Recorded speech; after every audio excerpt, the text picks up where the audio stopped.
ओम शांति। आज 12 अप्रैल 2025 के बाबा के अनमोल मधुर महावाक्य सुनेंगे। आज की मुरली में बाबा कहे, तुम ब्राह्मण बच्चे सबसे न्यारे और निराले हैं। कैसे? तो बाबा कहे, इस समय तुम बच्चों को यह स्पष्ट समझ है कि ज्ञान किसको कहा जाता, विज्ञान किसको कहा जाता और अज्ञान अर्थात क्या। ज्ञान अर्थात सृष्टि चक्र के आदि मध्य अंत का ज्ञान, विज्ञान अर्थात योग अर्थात देही अभिमानी स्थिति, और जो इन दोनों बातों को बिल्कुल नहीं जानते, न बाप को जानते, न रचयिता को जानते, न रचना को जानते, न उनको याद करते हैं यथार्थ रीति, उसको कहते हैं अज्ञान। साथ ही साथ बाबा कहे, इस समय तुम बच्चों के लिए सहज पुरुषार्थ यही है कि तुम्हारा दिल सब बातों से हटता जाए, बेहद की वैराग्य वृत्ति दिल में आ जाए, तभी सहज रीति से बाबा की याद में मगन रह सकते हैं और ऊंच पद भी प्राप्त कर सकते हैं। तुम्हारा धंधा ही है पतितों को पावन बनाना और इस रूहानी सर्विस में लग जाना। तो सुनते हैं आज के बाबा के अनमोल मधुर महावाक्य। ओम शांति। मीठे बच्चे, तुम्हारा ये ब्राह्मण कुल बिल्कुल निराला है। तुम ब्राह्मण ही नॉलेजफुल हो। तुम ज्ञान, विज्ञान और अज्ञान को जानते हो। आज की मुरली से प्रश्न है, किस सहज पुरुषार्थ से तुम बच्चों की दिल सब बातों से हटती जाएगी? उत्तर है, सिर्फ रूहानी धंधे में लग जाओ। जितना जितना रूहानी सर्विस करते रहेंगे, उतना और सब बातों से स्वतः दिल हटती जाएगी। राजाई लेने के पुरुषार्थ में लग जाएंगे, राजाई लेने के पुरुषार्थ में लग जाएंगे, परंतु रूहानी सर्विस के साथ साथ जो रचना रची है उसकी भी संभाल करनी है। अर्थात बाबा हम बच्चों को सिखाते हैं बैलेंस से कैसे चलना है। बेहद की रूहानी सर्विस भी करनी है तो अपनी रचना को भी यथार्थ रीति संभालना है। आज की मुरली से पहले गीत बजा है, जो पिया के साथ है उनके लिए ज्ञान बरसात है। ओम शांति। पिया कहा जाता है बाप को। अब बाप के आगे तो बच्चे बैठे हैं। बच्चे जानते हैं हम कोई साधु सन्यासी आदि के आगे नहीं बैठे हैं। वह बाप ज्ञान का सागर, ज्ञान से ही सदगति होती है। कहा जाता है ज्ञान, विज्ञान और अज्ञान। विज्ञान अर्थात देही अभिमानी बनना और याद की यात्रा में रहना, और ज्ञान अर्थात सृष्टि चक्र को जानना। ज्ञान, विज्ञान और अज्ञान, इसका अर्थ मनुष्य बिल्कुल नहीं जानते हैं। अभी तुम हो संगम युगी ब्राह्मण, तुम्हारा ये ब्राह्मण कुल निराला है। उनको कोई नहीं जानते। शास्त्रों में ये बातें हैं नहीं कि ब्राह्मण संगम पर होते हैं। यह भी जानते हैं प्रजापिता ब्रह्मा होकर गया है, उसको आदि देव कहते हैं। आदि देवी जगदम्बा वह कौन है, यह भी दुनिया नहीं जानती है। जरूर ब्रह्मा के मुख वंशावली ही होगी। वह कोई ब्रह्मा की स्त्री नहीं ठहरी। एडॉप्ट करते हैं ना, तुम बच्चों को भी एडॉप्ट करते हैं। ब्राह्मणों को देवता नहीं कहेंगे। यहां ब्रह्मा का मंदिर है, वह भी मनुष्य है ना। ब्रह्मा के साथ सरस्वती भी है, फिर देवियों के भी मंदिर है। सभी यहाँ के ही मनुष्य है ना, मंदिर एक का बना दिया है। प्रजा पिता की तो ढेर प्रजा होगी ना, अब बन रही है। प्रजा पिता ब्रह्मा का कुल वृद्धि को पा रहा है एडॉप्टेड धर्म के बच्चे। अब तुमको बेहद के बाप ने धर्म का बच्चा बनाया है। ब्रह्मा भी बेहद के बाप का बच्चा ठहरा। इनको भी वर्षा उनसे मिलता है। ब्रह्मा बाबा को भी वर्षा शिव बाबा से मिलता है। तुम पौत्रे पौत्रियों को भी वर्षा उनसे मिलता है। ज्ञान तो कोई के पास है नहीं, क्योंकि ज्ञान का सागर एक है। वह बाप जब तक न आए तब तक किसकी सदगति होती नहीं। अभी तुम भक्ति से ज्ञान में आए हो सदगति के लिए। सतयुग को कहा जाता है सदगति, कलयुग को दुर्गति कहा जाता है, क्योंकि रावण का राज्य है। सदगति को राम राज्य भी कहते हैं, सदगति को राम राज्य भी कहते हैं, सूर्यवंशी भी कहते हैं। यथार्थ नाम सूर्यवंशी चंद्रवंशी है। बच्चे जानते हैं हम ही सूर्यवंशी कुल के थे, फिर 84 जन्म लिए। यह नॉलेज कोई शास्त्र में हो नहीं सकती, क्योंकि शास्त्र है ही भक्ति मार्ग के लिए। वह तो सब विनाश हो जाएंगे। यहां से जो संस्कार ले जाएंगे वहां वह सब बनाने लग पड़ेंगे। बाबा कहे यहां से जो संस्कार ले जाएंगे वहां वह सब नई दुनिया की रचना रचने लग जाएंगे, सब बनाने लग पड़ेंगे। तुम्हारे में भी संस्कार भरे जाते हैं राजाई के।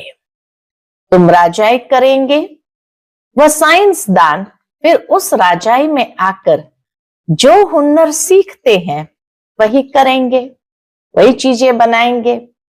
जाएंगे जरूर सूर्यवंशी चंद्रवंशी राजाई में। उनमें है सिर्फ साइंस की नॉलेज, वे उनके संस्कार ले जाएंगे, साइंस के ही संस्कार ले जाएंगे। वह भी संस्कार है, वह भी पुरुषार्थ करते हैं। उनके पास वह इल्म है, अर्थात वह विद्या है। तुम्हारे पास दूसरा कोई इल्म नहीं है। तुम बाप से राजाई लेंगे। धंधे आदि में तो वह संस्कार रहते हैं ना, कितनी खिटपिट रहती है, परंतु जब तक वानप्रस्थ अवस्था नहीं हुई है तो घर बार की संभाल भी करनी है। जब तक वानप्रस्थ अवस्था नहीं हुई है तो अपने घर गृहस्थी की भी संभाल करनी है, नहीं तो बच्चों की कौन संभाल करेंगे। यहां तो नहीं आकर बैठेंगे। ऐसे कहते हैं जब इस धंधे में पूरी रीति लग जाएंगे फिर वह छूट सकता है। साथ में रचना को भी जरूर संभालना पड़ता है।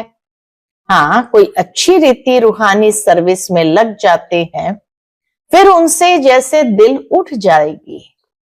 समझेंगे जितना टाइम इस रूहानी सर्विस में देवे उतना अच्छा है। बाप आए हैं पतित से पावन बनने का रास्ता बताने, तो बच्चों को भी यही सर्विस करनी है। हर एक का हिसाब देखा जाता है। बेहद का बाप तो केवल पतित से पावन बनने की मत देते हैं, वह पावन बनने का ही रास्ता बताते हैं। बाकी यह देख रेख करना, राय देना, इसका धंधा हो जाता है।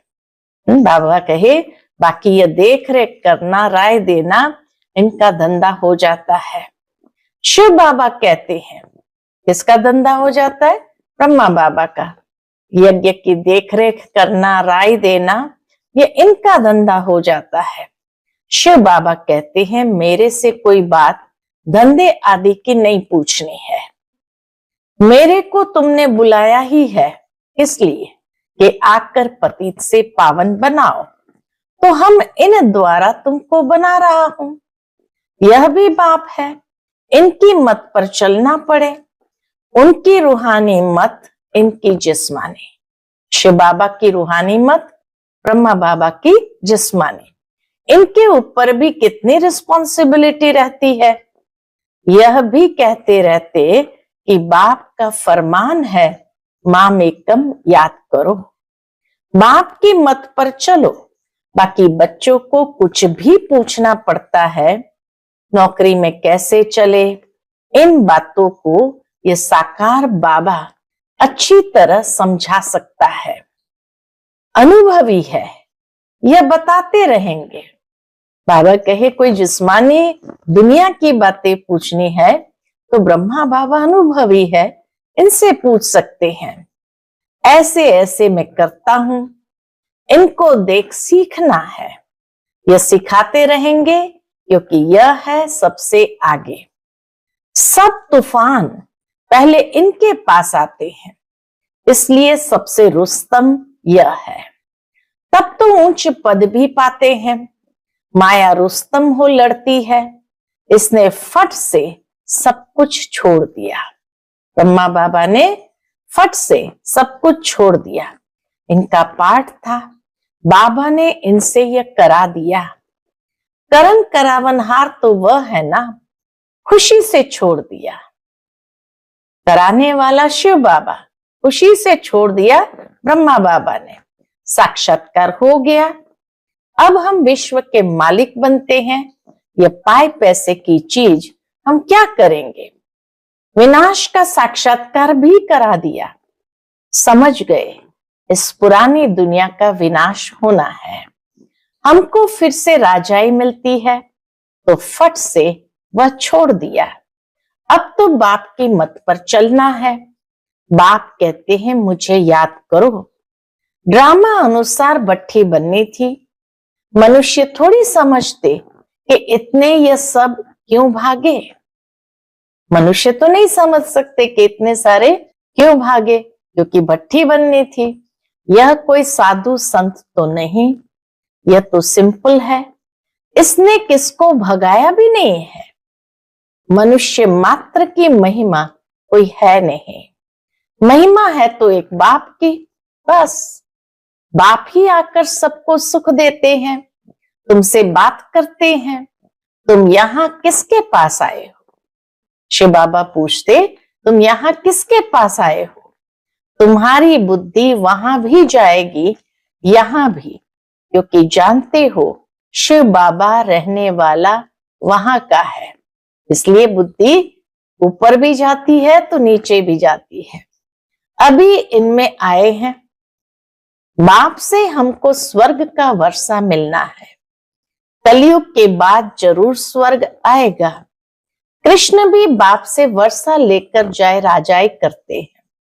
इसमें चरित्र की बात ही नहीं। जैसे राजा के पास प्रिंस पैदा होता है, स्कूल में पढ़कर फिर बड़ा होकर गद्दी लेगा। इसमें महिमा व चरित्र की बात नहीं। ऊंचते ऊंच एक बाप ही है, महिमा भी उनकी होती है, यह भी उनका परिचय देते हैं। अगर वह कहे मैं कहता हूं तो मनुष्य समझेंगे यह अपने लिए कहते हैं। बाबा कहे अगर वह कहे मैं कहता हूं तो मनुष्य समझेंगे वो अपने लिए कहते हैं। यह बातें तुम बच्चे समझते हो। कौन सी बात कि कौन सी श्रीमत शिव बाबा की है और कौन सी मत ब्रह्मा बाबा की है। भगवान को कभी भी मनुष्य नहीं कह सकते, वह तो एक ही निराकार है, परमधाम में रहते हैं। तुम्हारी बुद्धि ऊपर में भी जाती है, फिर नीचे भी आती है। बच्चे जब याद करते तो समझते कि इस समय मधुबन में बाबा आया होगा, तो मधुबन में भी बुद्धि जाती है तो परमधाम में भी जाती है। बाबा दूर देश से पराए देश में आकर हमको पढ़ाए फिर चले जाते हैं। खुद कहते हैं, शिव बाबा खुद कहते हैं मैं आता हूं सेकंड में, देरी नहीं लगती है। आत्मा भी सेकंड में एक शरीर छोड़ दूसरे में जाती है। कोई देख न सके, आत्मा बहुत तीखी है। गाया भी हुआ है, सेकंड में जीवन मुक्ति। रावण राज्य को जीवन बंद राज्य कहेंगे। बच्चा पैदा हुआ और बाप का वर्षा मिला। तुमने भी बाप को पहचाना और स्वर्ग के मालिक बने। फिर उसमें नंबरवार मर्तबे हैं पुरुषार्थ अनुसार। बाप बहुत अच्छी रीति समझाते रहते हैं। दो बाप है, एक लौकिक और एक पारलौकिक। गाते भी है, दुख में सिमरन सब करे, सुख में करे न कोई। तुम जानते हो, हम भारतवासियों को जब सुख था तो सिमरन नहीं करते थे। फिर हमने 84 जन्म लिए। आत्मा में खाद पड़ती है तो डिग्री कम होती जाती है। 16 कला संपूर्ण, फिर 2 कला कम हो जाती है। कम पास होने कारण राम को बाण दिखाया है, बाकी कोई धनुष नहीं तोड़ा है। यह एक निशानी दे दी है। यह है सब भक्ति मार्ग की बातें। भक्ति में मनुष्य कितना भटकते हैं। अब तुमको ज्ञान मिला है तो भटकना बंद हो जाता है। हे शिव बाबा, कहना चाहिए। बाबा कहे हे शिव बाबा, कहना ये पुकार का शब्द है। तुमको हे शब्द नहीं कहना है। हे शब्द कहना ही नहीं है। बाप को याद करना है। चिल्लाया तो गोया भक्ति का अंश आ गया। हे भगवान कहना भी भक्ति की आदत है। बाबा ने थोड़ी कहा है हे भगवान कहकर याद करो। अंतर्मुख हो मुझे याद करो। बाबा ने कहा है अंतर्मुखी होकर मुझे याद करो। सिमरण भी नहीं करना है। सिमरण भी भक्ति मार्ग का अक्षर है। तुमको बाप का परिचय मिला, अब बाप की श्रीमत पर चलो। ऐसे बाप को याद करो जैसे लौकिक बच्चे देहधारी बाप को याद करते हैं। बाबा सिखाते हैं कि ऐसे बाप को याद करो जैसे लौकिक बच्चे देहधारी बाप को याद करते हैं। खुद भी देह अभिमान में है तो याद भी देहधारी बाप को करते हैं। पारलौकिक बाप तो है ही देही अभिमानी। इसमें आते हैं तो भी देह अभिमान नहीं होता है। बाबा जब इसमें आते हैं तो भी बाबा को देह अभिमान नहीं होते।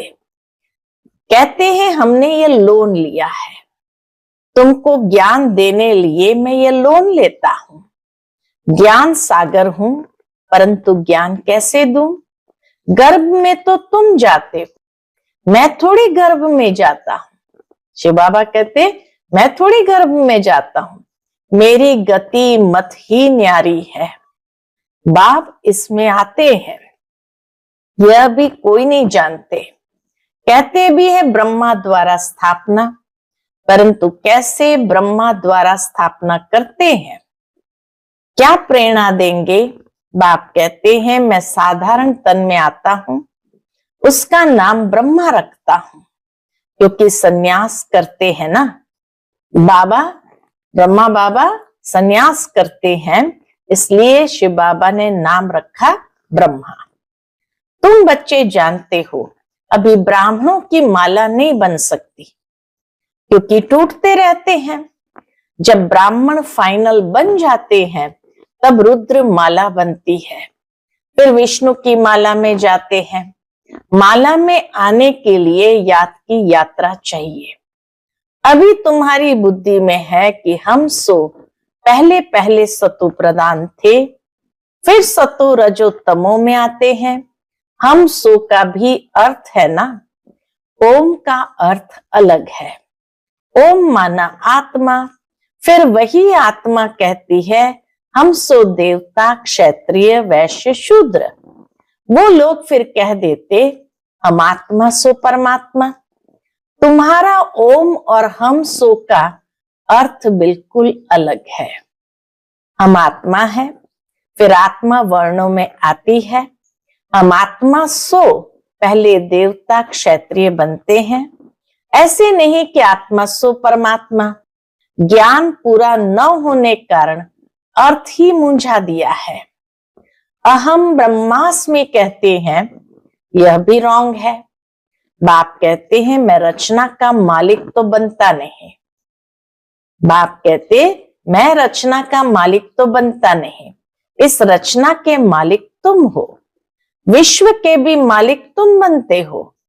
ब्रह्म तो तत्व है, तुम आत्मा सो इस रचना के मालिक बनते हो। सतयुगी दुनिया के मालिक बनते हो, उस रचना के मालिक बनते हो। अभी बाप सब वेदों शास्त्रों का यथार्थ अर्थ बैठ सुनाते हैं। अभी तो पढ़ते रहना है। बाप तुम्हें नई नई बातें समझाते रहते हैं।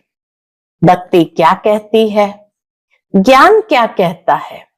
भक्ति मार्ग में मंदिर बनाए, जप तप किए, पैसा बर्बाद किया, तुम्हारे मंदिरों को बहुतों ने लूटा। बाबा कहे तुम्हारे मंदिर को बहुतों ने लूटा, यह भी ड्रामा में पार्ट है, फिर जरूर उन्हों से ही वापस मिलना है। अभी देखो कितना दे रहे हैं, दिन प्रतिदिन बढ़ाते रहते हैं, यह भी लेते रहते हैं। उन्होंने जितना लिया है उतना ही पूरा हिसाब देंगे। तुम्हारे पैसे जो खाए हैं वह हप नहीं कर सकते। जिसने भी पैसे लिए हैं बाबा कहे वह हप नहीं कर सकते। भारत तो अविनाशी खंड है ना, बाप का बर्थ प्लेस है, यहां ही बाप आते हैं, बाप के खंड से ही ले जाते हैं, तो वापस देना पड़े। जो भी बाप के खंड से ले जाते हैं तो उन्हें वापस देना पड़े। समय पर देखो कैसे मिलता है, ये बातें तुम जानते हो, उनको थोड़ी पता है विनाश किस समय आएगा। गवर्नमेंट भी ये बातें मानेंगी नहीं। ड्रामा में नूंद है, कर्जा उठाते ही रहते हैं, रिटर्न हो रहा है। तुम जानते हो हमारी राजधानी से बहुत पैसे ले गए हैं, सो फिर दे रहे हैं। तुमको कोई बात का फिक्र नहीं है, फिक्र रहता है सिर्फ बाप को याद करने का। याद से ही पाप भस्म होंगे। नॉलेज तो बहुत सहज है, अब जो जितना पुरुषार्थ करे श्रीमत तो मिलती रहती है।